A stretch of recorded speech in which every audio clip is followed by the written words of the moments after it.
Welcome back, everyone. It's been last week. Mufasa, the Lion King reportedly surpassed $500, with a $542.3 million in total earnings at the worldwide box office. Despite mixed reviews from audiences and fans, the film is performing well and is on the verge of surpassing the 2024's box office giants, namely Kung Fu Panda 4 with a total gross of $547.7 million and potentially Godzilla x Kong, the New Empire with $571.8 million. I don't understand why so many people dislike this film. It would have been more reasonable if the criticism were aimed at the 2019 remake. I'm not saying the remake was terrible, it just lacked emotional depth, especially in the facial expressions of the characters, making it hard to relate to the story. However, for its prequel, Mufasa, the Lion King, I can honestly say it's a good film. It fills the gaps where the 2019 remake fell short, particularly with the characters' facial expressions, and they did a really great job. The characters make the expression like almost every time they talk on screen. Personally, I can't find any valid reason to hate this movie. Perhaps the majority of the audiences simply prefer the blue hedgehog. That said, while the film's creative approach has improved, it still overlooks some plot points from the 2019 remake, leading to plot holes that fans have noticed and continue to question. In this video, let's explore some of the plot holes in this film and I'll try to theorize some of the questions buzzing around the internet, including the question, who is this giraffe? For disclosure, I will not include the other Lion King films, shorts, books, and special episodes, as they have their own storyline.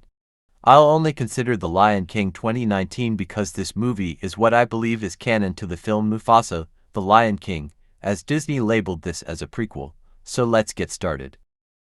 How Taka acquired his scar. In the film, Mufasa the Lion King, we witness how Mufasa fiercely fought Kiros, but Kiros is massive and more experienced than Mufasa. So Mufasa got overwhelmed and was outmatched. And when Kiros was about to give his final blow, Taka aka Scar recalled every memory he had with Mufasa, and because of guilt, he intervened. Instead of Mufasa, who would have received the blow, Taka took it. This is where it is shown that Taka got his scar. However, I doubt that this is what really happened to Taka's face. My theory is that Mufasa did it. If we recall, Scar said this in the 2019 The Lion King. Is that a challenge? I wouldn't dream of challenging you again. So with this line alone, we can really tell that Mufasa and Scar had fought sometime in the past. This would probably be the reason why Taka has the scar on his face. How Zazu met Mufasa as a cub. In Mufasa the Lion King, the first appearance of Zazu is when Mufasa and Taka began their journey looking for the place called Melele. Along the way, they met Sarabi, together with Zazu, and Zazu here is not Mufasa's companion but was assigned by Sarabi's father to look after her. However, in the Lion King 2019 remake, during the scene where Mufasa is scolding Simba, Zazu said this to Mufasa. Don't be too hard on him, sire. I remember a cub, a certain headstrong cub, who was always getting into scrapes. And he achieved some prominence, did he not, sire? If we adhere to what Zazu stated in the 2019 remake, we can assume that Zazu met Mufasa as a cub, which is completely a different story and does not align with the prequel Mufasa the Lion King. Thus, I conclude that this is a plot hole. How did Mufasa come up with the phrase? Let me tell you something my father told me. Look at the stars. The great kings of the past look down on us from those stars. Really? Yes. This question arises as soon as we learn that Mufasa is an orphan and doesn't come from royal blood. The movie confirms that Mufasa is indeed a stray, but he is more emphasized as lost because of a tragic event. The question then narrows down to, which father is Mufasa referring to? The film doesn't explicitly show Mufasa bonding with his father before the tragic event happens. We also can't say he's referring to Obasi, because Obasi dislikes Mufasa, which means he didn't have the time to have a heart-to-heart talk or build a father and son bond. With this question in mind, I come up with 3 theories about how he might have gotten that phrase. 1.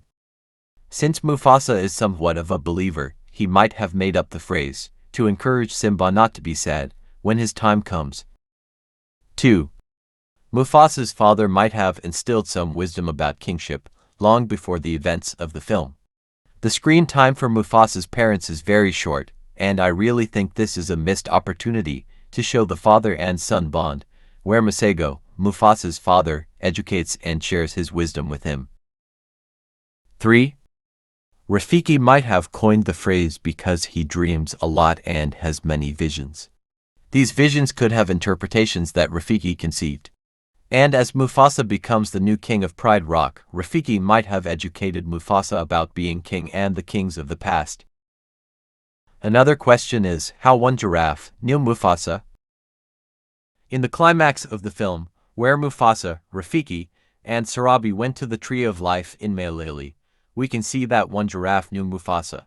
Mufasa, how do you know who I am? You ask how. My theory is that the giraffe who knew Mufasa is either the one who helped him, or the young of the giraffe who helped him when he was a cub in this scene.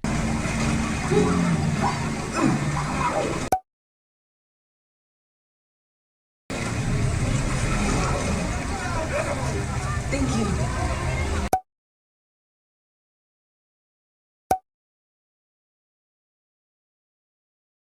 Because these animals, when Mufasa was still a cub, were in the migration journey to the place called Meilele. How did I come up with this theory? It's because Mufasa's mother is already in Meilele. Most probably, Mufasa's mother might have led these animals to this sanctuary. Why wasn't Mufasa able to detect the threat? In this film, Eshi described Mufasa as a gifted one, as he's the only male lion with the skill of, let's just call it, super smell. Eshi taught Mufasa how to hunt, along with honing the skills Mufasa already has. Eshi asked Mufasa what he can hear and feel. Mufasa then answered by describing what animals were doing from afar. Similarly, Mufasa uses this skill later in the film when they encounter Sarabi. Mufasa can actually tell where Sarabi came from by just smelling a specific scent from her. Likewise, when they are at the canyon and debating whether to go above or below the ground, Mufasa told Sarabi to go below, but Sarabi refused. Mufasa then taught her how to track the outsiders in order to prove that he was going in the right direction. Now the question is, why didn't Mufasa feel suspicious about Taka's alliance with the outsiders? His super senses seem a little inconsistent. This also creates a major plot hole in the sequel, The Lion King.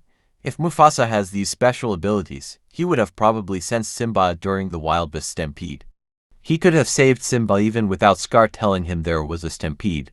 Clearly, this is a plot hole. I'll find him. So that's it. Those are the questions and potential plot holes I've noticed in Mufasa, The Lion King. I'd love to hear your thoughts on these points, and if there's anything I missed, feel free to share it in the comments. Now, shifting gears to something that's been buzzing around the internet, rumors about the upcoming Jurassic film, Jurassic World Rebirth. One of the most intriguing aspects is the rumored return of the classic villainous dinosaur from Jurassic Park 3, the Spinosaurus. The image that has surfaced shows a redesigned version of the creature. This new design seems to incorporate elements that align with its portrayal in the previous film, especially its ability to dwell underwater, almost giving it the qualities of an aquatic reptile. It's an exciting twist, and I'm curious to see how they bring this terrifying predator back to life on the big screen. Universal Pictures released a brand new teaser video for the live-action How to Train Your Dragon. There are a couple of new scenes, particularly showing two of the dragons in the film, namely Hookfang and Stormfly. People seem a little disappointed. I'm not sure if that's the right word. But many in the comments, especially on Twitter, started complaining about how the other dragons look too much like real reptiles, with attributes similar to those in other live-action films with dragons.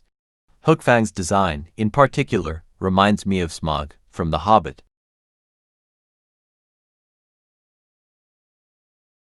That said, based on what we've seen so far, I think this will be a great film, especially if it captures the vibe of the animated version.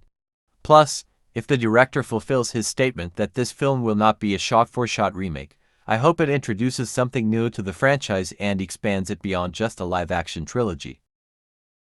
If you want to check out more of my thoughts on Mufasa the Lion King, you can watch my previous video where I talk about some things I noticed in the film. Or if you're into giant monsters, feel free to check out my Godzilla videos. Either way, there's more to dive into, and I'd love to hear what you think. Thank you so much for watching, and I'll see you in the next one.